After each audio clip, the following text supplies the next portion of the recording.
তো আল্লাহ একে মালও এরকমই দিয়া দিয়েছেন। তো সেও জিজ্ঞাসা করছিলেন যে মুসলমানদেরকে তো আপনি আপনার ঘর দিছেন, মসজিদ দিয়া দিছেন, আমারও তো একটা মসজিদ দরকার।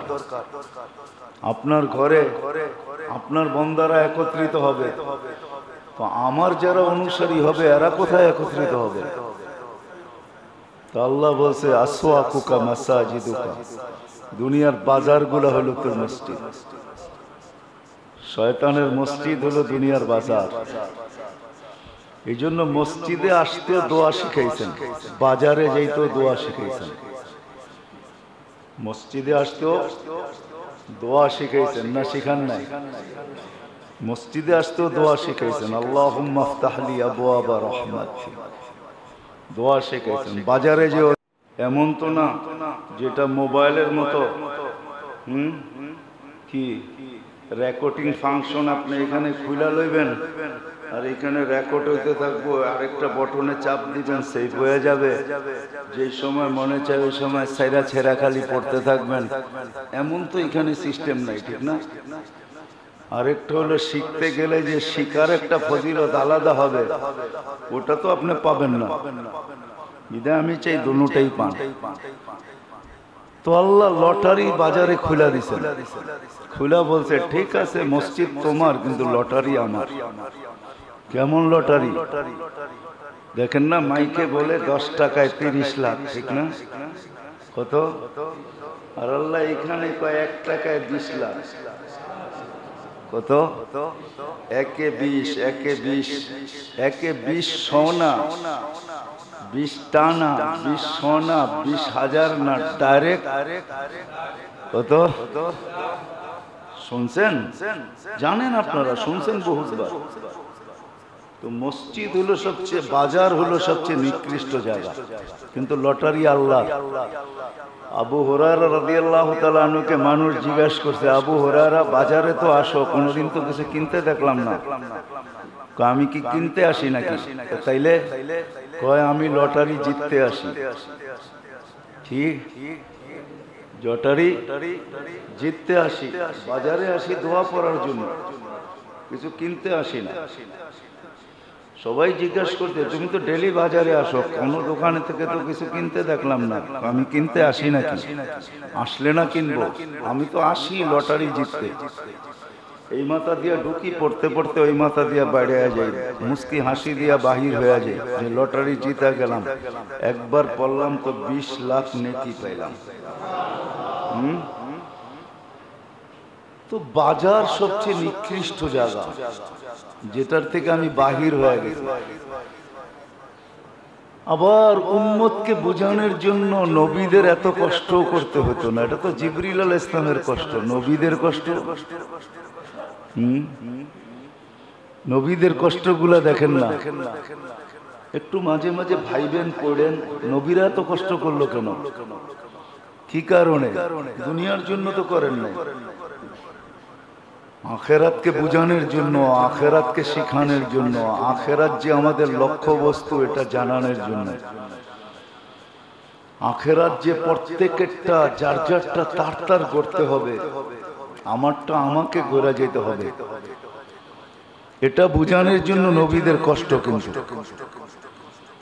1.25 লক্ষ নবী, 2,313 জন রসুল, এদের সব কাহিনী তো আমাদের সামনে নাই।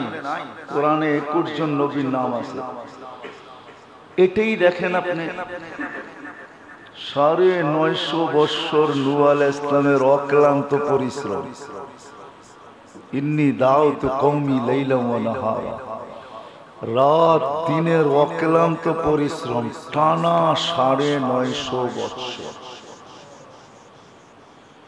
আপনি দেখেন, বৎসরে যদি একজন লোক মুসলমান হইত, তাহলে 950 বৎসরে কতজন হয়? হ্যাঁ, কি 950? কিন্তু ওনার তো 950 হয় নাই, 80-82 জন হয়েছে। তাহলে 80-82 দিয়া 950-কে ভাগ দেন, তাইলে কত বৎসরে একজন হয়েছে? এটাও বাহির হয়ে আসবে। তাহলে বোঝা গেল একজনের পিছনে উনি রাত দিন এত দিন মেহনত করছেন, এত বৎসর। নবীদের অক্লান্ত পরিশ্রম, দুই টুকরা হয়ে গেছেন কিন্তু কোনো অভিযোগ করতে পারেন না। জাকারিয়া আলাইহিস সালাম দুই টুকরা, কিন্তু আল্লাহ বলছে অভিযোগ চলবে না, চুপ, অভিযোগহীন। ইউনূস আলাইহিস সালামের মাঠের পেটে, কিন্তু অভিযোগ না। সমস্ত নবীকে যতটুকু কষ্ট দিছেন, আমাদের নবীজিকে একা এতটুকু দিছেন।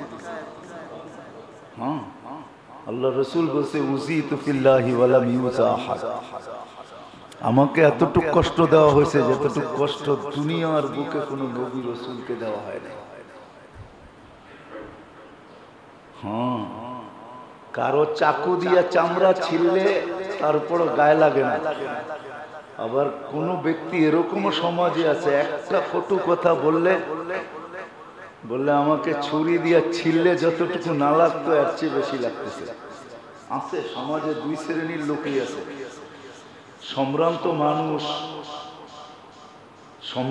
মানুষ, বংশগত মানুষ, ভদ্র মানুষ, সভ্য মানুষ।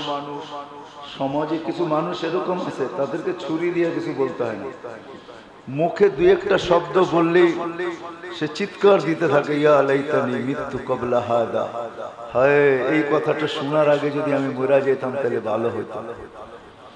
কত মানুষ তো আছে সইতেও পারে না, জান দিয়া দেয়। আমাকে বললো এই জীবন রাইখা লাভ আছে, দুনিয়া এরকম মানুষ। আল্লাহর রাসূল বলেন আমাকে এত কষ্ট দেওয়া হয়েছে, দুনিয়ার কাউকে এতটুকু দেওয়া হয় না। দোজাহানের বাদশাকে আম্মাজান জিজ্ঞাসা করছেন, ইয়া রাসূলুল্লাহ সবচেয়ে বড় কঠিন কষ্টের দিন কোনটা ছিল? তো বলছে তায়েফের দিন। বলছে মানি? বলছে সবচেয়ে কষ্টের দিন ছিল তায়েফে। আর আম্মাজান আয়েশা রাদিয়াল্লাহু তাআলা আনহার নানির বাড়ি ছিল তায়েফে। আল্লাহ রাসূল বলছে তোমার নানির পক্ষ থেকে। বলছে আমাকে মানবে তো দূরের কথা, আরবের প্রাচীন আতিথেয়তার একটা বিরাট বড় সভ্যতা ছিল। এখনো দুনিয়ায় বহুত দেশে আছে আতিথেয়তার একটা সভ্যতা, কালচার, সংস্কৃতি। আমরা তো সংস্কৃতিটা ভালো বুঝি, ঠিক না? এখনো দুনিয়ায় আছে, অনেক দেশে আছে এই সংস্কৃতি, দুনিয়ার অনেক দেশে আছে। বাংলাদেশের অনেক এলাকায় আতিথেয়তার একটা, আপনাকে চিনুক আর না চিনুক, অপরিচিত দেখলে আপনাকে জিজ্ঞাসা করবে কোত্থেকে আসছেন, খাওয়া দাওয়া হয়েছে? আমাদের এখানে চলেন খাওয়ায় দিই, এটা আছে। কিন্তু দিন দিন অন্যদিকে আবার চলে যাব। খারাপের সংখ্যা বাড়ার কারণে এখন ভালোরাও ওই হিসাবে গণ্য হইতেছে, ঠিক না? আস্তে আস্তে বিলুপ্ত হয়ে যেতেছে।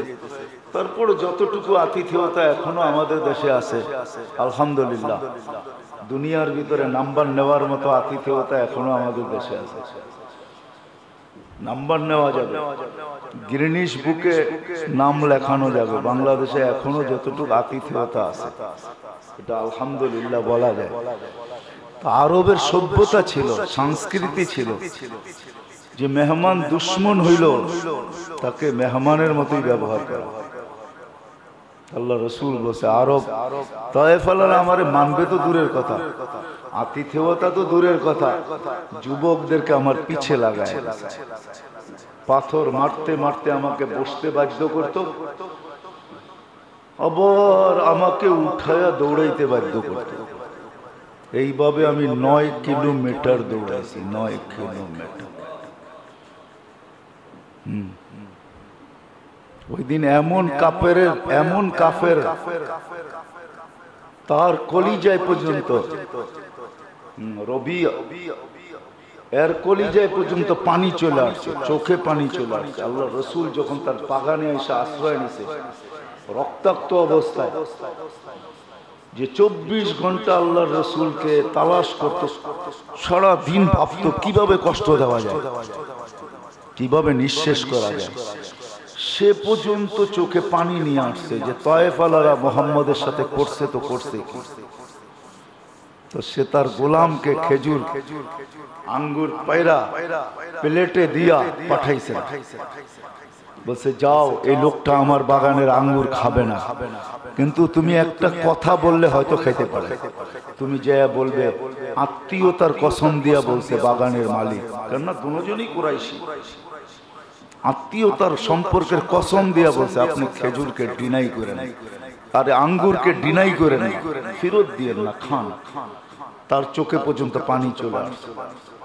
এটা শুধু আপনার আমার আখিরাতকে গুছানোর মাসলা, আখিরাত এই জন্য সহ্য করতেন,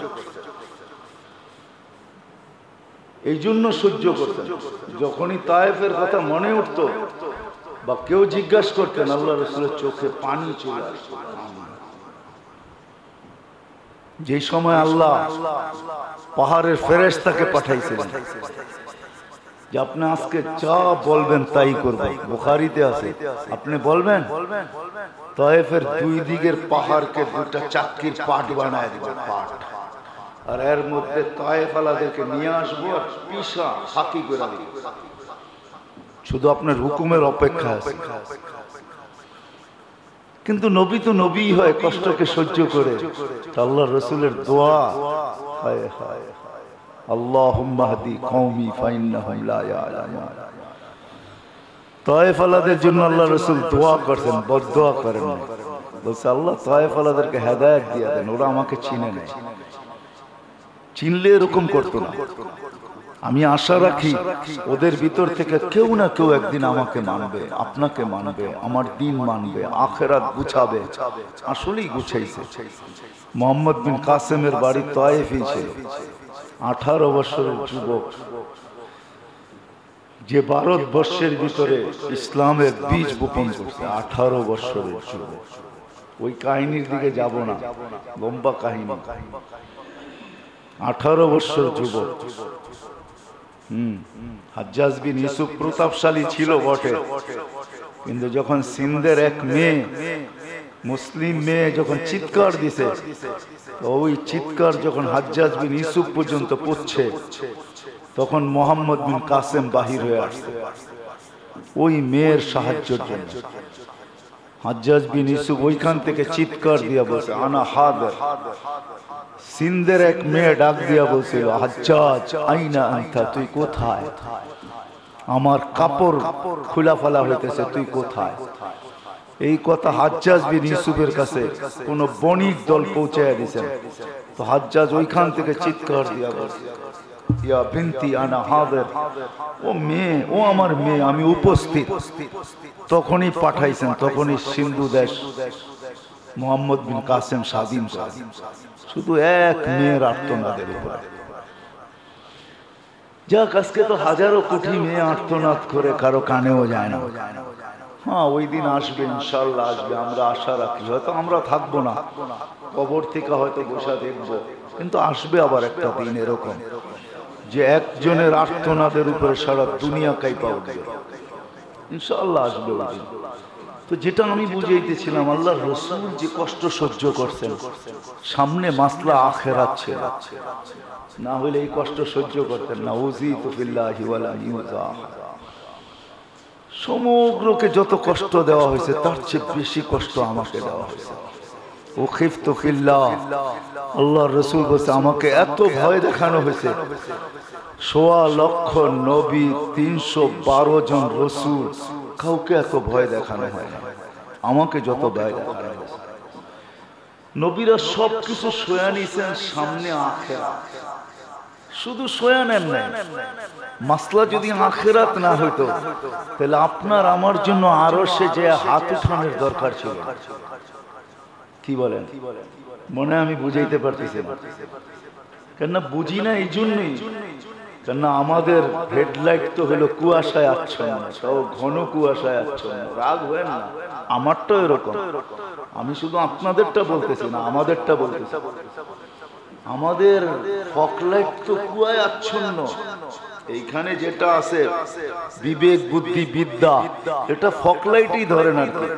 এটা তো দুনিয়ার কথা শুনতে শুনতে, ভাবতে ভাবতে, দেখতে দেখতে, বলতে বলতে এতটুকু আচ্ছন্ন হয়ে গেছে এখন বুঝাইতে চাইলেও বুঝে আসে না। সমস্যা যদি আখেরাত না হইতো তাহলে মুহাম্মদুর রাসূলুল্লাহ সাল্লাল্লাহু আলাইহি ওয়াসাল্লামকে আরশে যে আপনার আমার জন্য হাত তুলতে হতো। ওইখানে যে হাত তুলছেন আপনার আমার আখেরাতের জন্য। শব্দগুলো এটাই বোঝায়, আনতা রাব্বুল কারীম আমান নবিয়্যুর রহিম কাইফা তুদাইয়ু হাযিল উম্মাহ বাইনাল কারীম ওয়ার রহিম। শব্দগুলো এটাই বোঝায় যে আপনি রব্বে কারীম, আমি নবী রহিম। শুরুতে আপনি, শেষে আমি, মধ্যখানে উম্মত হারায়া যাবে। এটা হয়তো হয় কি কইরা, কি কইরা হয় যে শুরুতে আপনি, শেষে আমি, আমাদের দুইয়ের মাঝে উম্মত হারায়া যাওয়া, উম্মত জাহান্নামে চলে যাওয়া। তাহলে বুঝা গেল আপনার আমার আখেরাতের চিন্তা ছিল বিদায়ী। সমস্যা আখেরাত, এই জন্যই নবী ওইখানে যে হাত তুলতেছেন। যদিও আপনি বসতেছেন না, আমি বসতেছি না, আপনি ভাবতেছেন না, আমি ভাবতেছি না, শিক্ষিত মানুষগুলো ভাবে না, কেউ ভাবে না সমাজে। ওইখানে যে হাত তুলতে হলো কেন, কেন তুললেন? ওইখানে যেহেতু হারায়া যায়, আল্লাহর সান্নিধ্য হারায়া যায়, হারায়া যায়, হারায়া যায়। কত কথাই তো ভাবে, উদাহরণ দিলে বোঝা যাবে। কত কথাই তো দুইজনে ভাবতে থাকে, প্রথম সাক্ষাতে এটা বলবো ওইটা বলবো, কিন্তু একজন আরেকজনের দেখা পুরা রাত্রই লাড্ডু হয়ে যায়। মনে হয় বোঝেন নাই? কি বুঝছেন? দেখতেন না মোবাইলের উপর একটা ডান্ডার মতো থাকতো, দেখছেন? পুতার মতো সেট ছিল, উপরে একটা ডান্ডার মতো ছিল। আবার গ্রাম দেশে কয়েকদিন খুব বিক্রি হয়েছে ইলেকট্রনিক দোকানে। গ্রাম দেশালারা ছাদের উপরে বাঁশ দিয়ে অ্যান্টিনা লাগায় রাখতো, ওইখান থেকে মোবাইলের ভিতরে আইনা লাগায় দিত, তাহলে নেটওয়ার্ক পাইতো। তাহলে ওই বিজ্ঞানী যার 15% করছে, মনে হয় তার অ্যান্টিনা পাওয়ারফুল ছিল, আমাদের অ্যান্টিনা দুর্বল। একদল লোক আছে যারা মরার সাথে সাথে পুরাটা ওপেন হবে। ওমর রাদিয়াল্লাহু তাআলা আনহু বলেছে তাইলে কোনো চিন্তার কারণ নেই। ওটাও একদল লোক আছে। আমরা যারা বলি মরার পরে দেখা যাবে, আমরাও একদল, আবার ওইখানেও একদল ছিল, ঠিক না? তো দুনো দিকেই আছে। কিন্তু আমি বুঝাইতে চাইতেছি মাসলা কিন্তু দুনিয়া না। উপমা অনেকগুলা দিলাম, জানি না বুঝে আসলো কি আসলো না। মাসলা দুনিয়া না আখেরাত। যার যারটা তার তার, আমারটা আমার, কারোটা কারো জন্য না। এই জন্যই আল্লাহকে এই ব্যবস্থাপনা করতে হয়েছে, নবী পাঠাইতে হয়েছে, রসুল পাঠাইতে হয়েছে, কিতাব নাজেল করতে হয়েছে, জিবরিল আলাইহিস সালামকে বারবার আসতে হয়েছে। সমস্ত নবীদের কাছে যতবার আসছেন, এতবার আল্লাহর রসুল আমাদের নবীজির কাছে আসছেন। তারপরও আমাদের নবীজি মাঝে মাঝে বলতেন জিবরিল আলাইহিস সালামকে, আপনি এত দেরি করে আসেন কেন?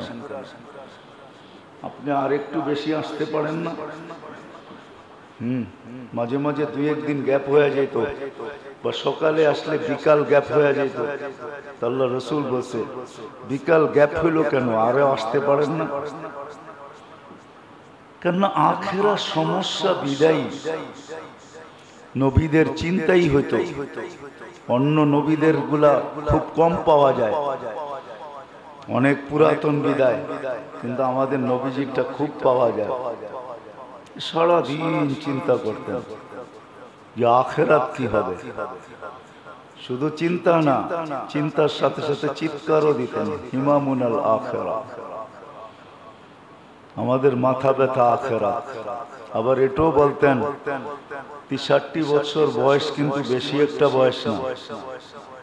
বহুত মানুষ আছে 80-90 বছর কিন্তু এখনো টাগরা আছে, না না না। আর উনি তো দুজাহানের বাদশাহ। 63 বছর বয়স একটা বেশি বয়স না, তারপরও বলতেন আখেরাতের চিন্তা আমাকে বুড়া করে দিয়েছে। যদি জিজ্ঞাসা করা হতো আপনার জন্য চিন্তা, বলেন না না না, আমার উম্মতের জন্য চিন্তা। চিন্তাটা আমাদের জন্য ছিল, ওনার জন্য না। কেন ওনার তো আগে পিছে সব মাফ, তো মাসুম। আল্লাহ যাকে হাবিব বানাইছেন, হাবিব, ওনার জন্য চিন্তা ছিল না, পরিবার পরিজনের জন্য চিন্তা ছিল না। তো বিজয় যেটা বুঝাইতেছিলাম, মাসলা কিন্তু আমাদের সবার সামনে আখেরাত, সমস্যা আখেরাত। যদি আমি ভাবি না, আমাদের কোনো সমাজই ভাবে না, না যুবক সমাজ, না বৃদ্ধ সমাজ, না নারী সমাজ, না পুরুষ সমাজ, না শিক্ষিত সমাজ, না অশিক্ষিত সমাজ। দেখতে গেলে দেখা যাবে, ওটা বলাও যাবে না। যত শিক্ষিত তত দূরে, এটাই পাওয়া যায়। অথচ শিক্ষা বলে আলো, তো আলো যত বেশি হবে তত দূরে দেখা যাবে, ঠিক না? পাওয়ার যত দূরে বেশি তত দূরে দেখা যাওয়ার কথা। কিন্তু সমস্যা দুনিয়া না, এই জন্য কোন শ্রেণীর মানুষই আমরা ভাবি না, চিন্তাও করি না। দুনিয়ার মতোই ভাবি, বুঝি বিষয়গুলা দুনিয়ার মতো।